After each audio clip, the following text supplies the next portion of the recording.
Well, hello everyone. This is John Byrne with Poets&Quants. Welcome to our Fortuna series on everything you wanted to know about the MBA, but may have been afraid to ask. Today, first up, and this is a great series, we're going to talk about scholarships and funding, the GMAT versus the GRE, the most common MBA interview mistakes.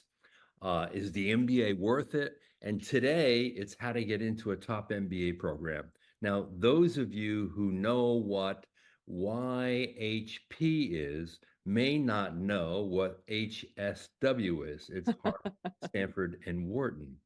And with us to discuss how to get into three of the most highly selective business schools in the world is Judith Hodara. Let me introduce Judith with a little more detail. For nearly 20 years, she worked in admissions at the University of Pennsylvania.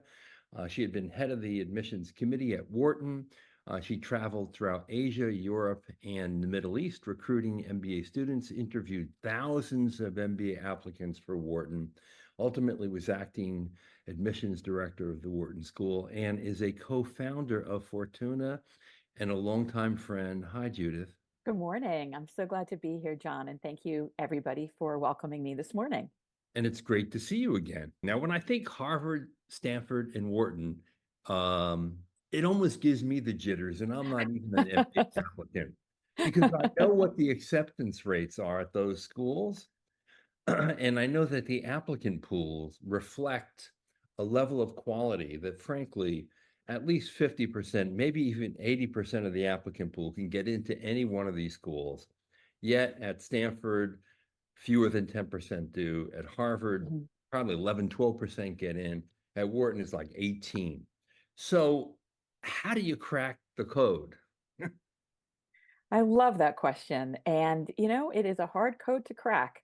And I think that it's very much for admissions directors and admissions committee, it's an art and it's not a science. And that may be frustrating for some applicants who sort of want to know if I do this and I do this and I score that, and this is what my recommender says, am I going to be admitted? And without a doubt, having sat on these admissions committees for a long time, it is very much how it is that you're putting together your entire application, how your personality and your background is coming through. And Yes. believe it or not, each of the schools has a different approach. So, although there is no sort of formula, I'm happy to talk with you about some of the differences between the schools and what they might be looking for.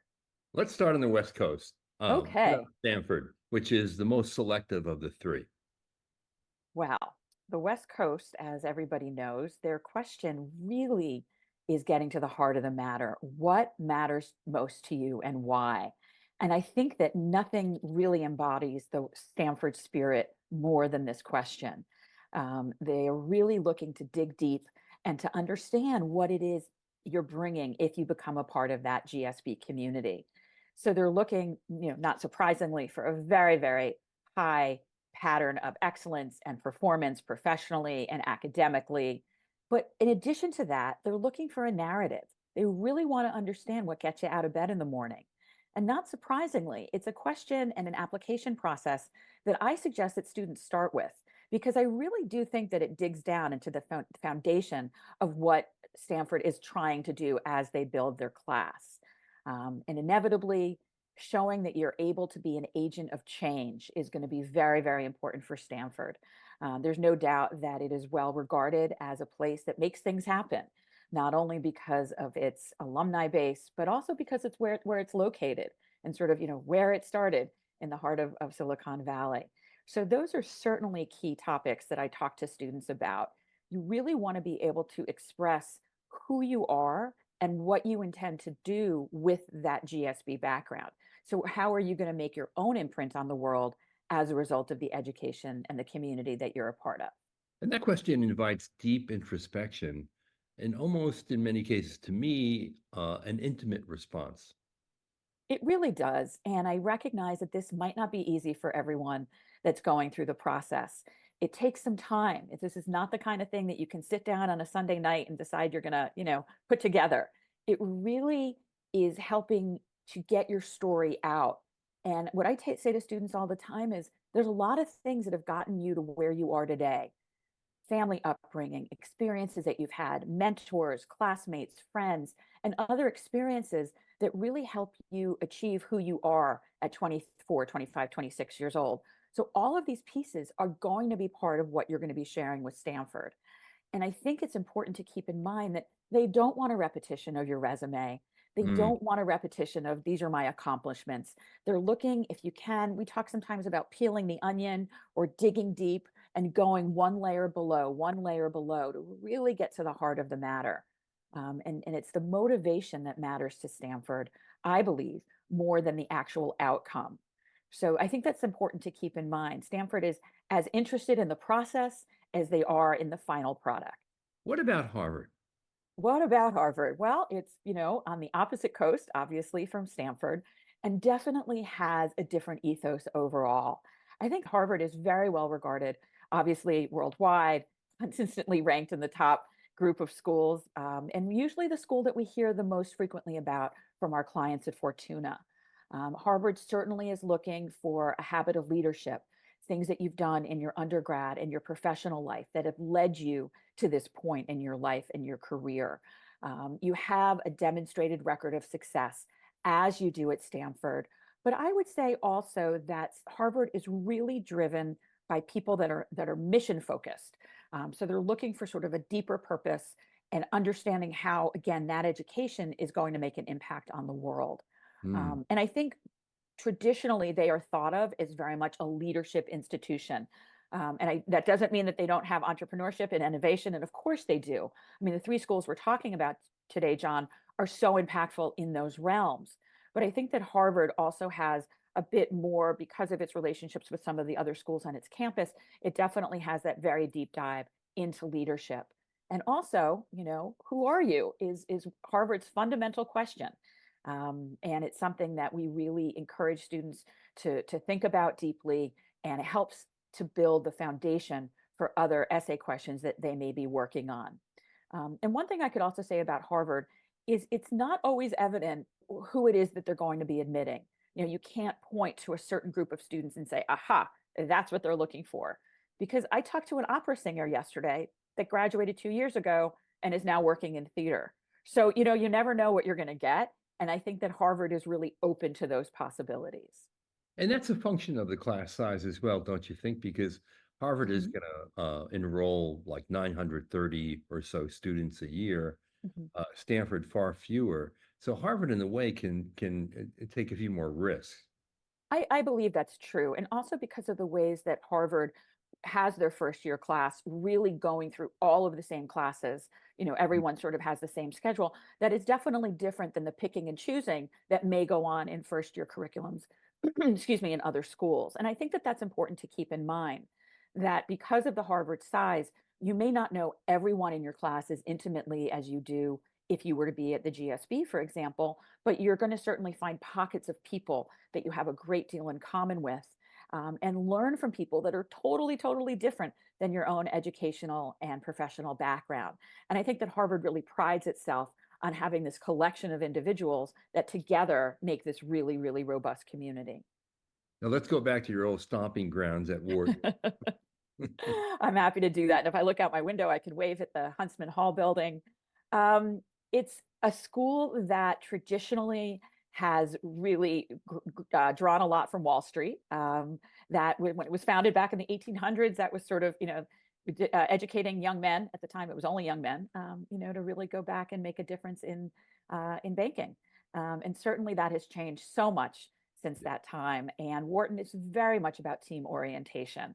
As many of you know that are listening to this and have done your research, the first year is all about those cohorts and clusters and learning teams, and so that you're coming together with people again like the size of Harvard. The Wharton incoming class is large, and so you're going to be with very disparate people throughout your learning team experience. And from my experiences watching the team put together these groups of individuals, they are going to pull folks from all over the world, from all different academic and professional backgrounds. And one thing that Wharton really wants to understand, and their questions for those of you that are, following this, are a little bit more pragmatic than those of Harvard and Stanford. And I think that that's important to recognize that Wharton is really looking to understand that you know what you want to do with this degree, that your career plans are pretty, clear. You don't necessarily have to achieve what you set out to do in your application, but it's good to know I'm going to graduate and this is going to happen and then this is going to happen. And at least it's an idea that kind of makes sense for you. And not surprisingly, career management at times will sit in on the admissions committees to help guide some of these conversations. Wharton really wants to make sure that you're going to be successful when you graduate, whatever path that is, in entrepreneurship, in real estate, in marketing, in finance, not surprisingly, and strategy. So Wharton definitely has changed their outlook since the late 1800s, but I Mm, think that they're also looking for individuals that are going to bring a lot to that community as well from a variety of backgrounds. right. Now, I've heard, and this is kind of like a stereotype really about these schools, that HBS prefers leaders to the GSB, Stanford prefers innovators, and that Wharton, of course, prefers people from the finance field. What if you don't fit into one of these buckets? Well, I love people that don't fit into those buckets. And to be honest, I spent a lot of time when I was at Wharton looking for the people that weren't in those buckets. So if you happen to be in those buckets, that's terrific. No cause for concern. And on the flip side, if you are coming from a very non-traditional background, if you've been a teacher or you've been working, building a small company, or you've been working in the arts. These are all things that Wharton and Harvard and Stanford are actively looking to bring to their community. It is very easy to fill a class with 800 consultants that all got, terrific scores on their GMAT and have done the following 7 things. What is less easy is for schools to create an environment and, if you will, a small town Hmm, of, more or less about 1,000 people in some cases that are going to bring this richness of experience to one another. And I think that that's really important to keep in mind. You are more than what you do for a living. You are more than where you went to school, and you are more than your standardized test scores. So I think when we start speaking with students, John, they come to us at times a little nervous, how am I going to stack up against the competition? And what we say to them is, what is so important is that you tell your story. Because I might be sitting next to someone that has had the same career path, but we've had very different views on where we want to go next, or what it right. is that matters to us, or what gets us out of bed in the morning. And so we really feel as a group of advisors that it's important to spend some time with yourself and understand what's going to make you special to these schools as an individual. It makes me wonder what Harvard saw in that opera singer who graduated from Harvard Business School 2 years ago. What do you think? I think that this person brought a very different approach, had been on stage, had managed her own brand, recognized how to audition successfully globally, was working with casting directors and, singing trainers and cast members and management. So in a way, this person was not just a performer, but she was really a business, if you want to look at it like that. And I know this is a little Fascinating. bit of a strange example, Yeah, but no. just, she really was able, it's almost as if she had experienced all different stages of a small company organization, and Mm. how she saw herself within that universe. And so it doesn't mean that just because you're not at Goldman Sachs or Deloitte, you still have had, in many cases, a very rich organizational experience, and you're bringing that regardless of what industry, to your business school experience. Yeah, now here's someone who obviously would not have known how to do a discounted flow analysis or even do basic accounting. But it doesn't matter because Yeah. she was entrepreneurial and managing Yeah. her own personal brand. Yeah, 100%. And I should say, Yeah. John, we have had more than a handful of artistic folks come through and work with us at Fortuna, and we love it. I think we probably at this point could probably have a small theater company based on everybody we've worked with that's been in the arts, which to us is just delightful. It's such a great balance of individuals that we get to meet during this process. So obviously, there are people who walk on water. Very few, Hmm. Hmm. admittedly, very few. But most people don't have a perfect resume, a perfect background, Right. perfect stats. Maybe in undergraduate school, they goofed around a little bit and their GPA is well below the average. Maybe they're bad standardized test takers. So in the GMAT or the GRE, they don't quite hit the average for the class. Or maybe they weren't at a McKinsey, a Goldman Sachs, a Google. How do you still get into HSW? HSW. Well, it's funny that you mentioned Walk on Water because between you and I and everybody else that's watching this, Walk on Water, or WOW, was one of the acronyms that we used when I was on the admissions committee at Wharton. Oh, really? So Wow. sometimes that would be the final WOW. And if we have time later on, I'll fill you in on some of the other little abbreviations that we used for people that were applying. So I think, again, going back to that idea that no one is 100% infallible. And if you were, you probably wouldn't be going to business school. I say that to students all the time. If you knew everything there was to know about a discounted cash flow, you probably wouldn't be bothering applying, right?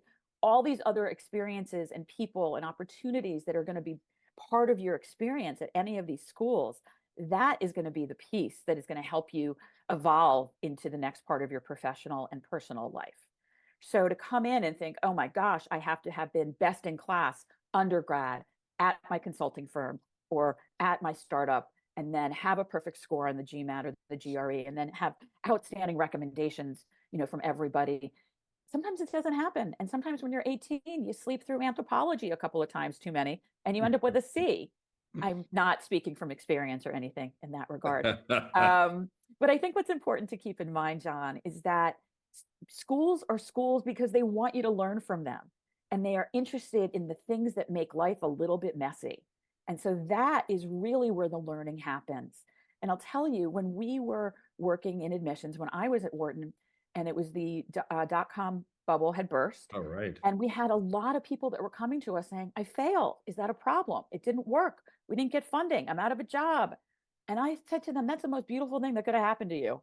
Because trust me, you have learned a lot more from that failure than you did from the success. You had to figure out how to get through the tough times and to really motivate yourself and think of the next idea and be creative. So to us in admissions and now as an advisor, I think those parts that didn't go so well are the parts that really help to build who you are as an individual and where your character is coming from. I will also add, and this is not surprising, John, all the schools give you a chance to sort of say, look, freshman year wasn't so great. Somebody was sick. I was working full time. I, switched my major. All of these things are acceptable. But like anything, when you crash the car, you got to tell mom and dad, right? So you want to make sure, John, that you let the admissions know. And because if you don't tell them, they're going to have to make it up. And trust me, you don't want admissions officers making up your backstory, because we got pretty creative. So if there's a little hiccup along the way, own it, talk about it, and move on. Get it out there. Be Get it proactive. out there, Getting it right? out there. Exactly. So, what's your top piece of advice for candidates who aspire to these three schools? That being yourself is so important, and not thinking about the person sitting next to you or this person that is talking about it incessantly, when you're out with friends. It is a process that is a wonderful process for you as a person to go through. No other time in your life are you going to have this opportunity for introspection. No other time in your life are you going to be able to say, where am I? And where do I envision going? And what is it that matters to me? What motivates me career wise, personal wise? How do I see the next 10 years unfolding? So I love the business school application process because I really look at it as a journey. I know everyone is so excited about those deadlines and getting those answers, but that run up, that 6 months, 9 months before you actually hit submit is an opportunity for you to really take stock, and in many cases figure it out and go through this understanding and self-awareness.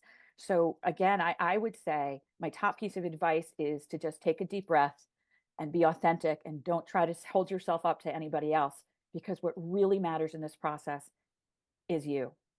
Good advice. Judith, I can't think of another person I'd rather have coaching me in the race Oh, thank to you get so in. much. I I mean, really, appreciate that. It's a it's, delight to talk with just you. listening to you, it's incredibly comforting, and reassuring. That's me. I am the reassurer, definitely. I'll tell it to you straight, but I'm also incredibly, I believe I have a lot of faith in folks' ability. So, Judith, if a candidate would like to contact you or a colleague of yours at Fortuna and get the process started, what should they do? You can email us at info@fortunaadmissions.com. You can also go directly to our website, which is fortunaadmissions.com, and click on the free consult button. And the last thing you can do if you're interested is you can reach me as well, judith.hodara@fortunaadmissions.com. We love speaking with prospective students, and we hope to hear from you. All right. Well, Judith, thank you. Always a pleasure. And for all Thank of you. you out there, I hope you got the steak and not the sizzle from this session with Judith Hodara, a co-founder of Fortuna Admissions, on how to get into a top MBA program. This is one in a series with Fortuna on everything you need to know about the MBA, but may be afraid to ask. Look for the rest of them. I'm John Byrne with Poets and Quants.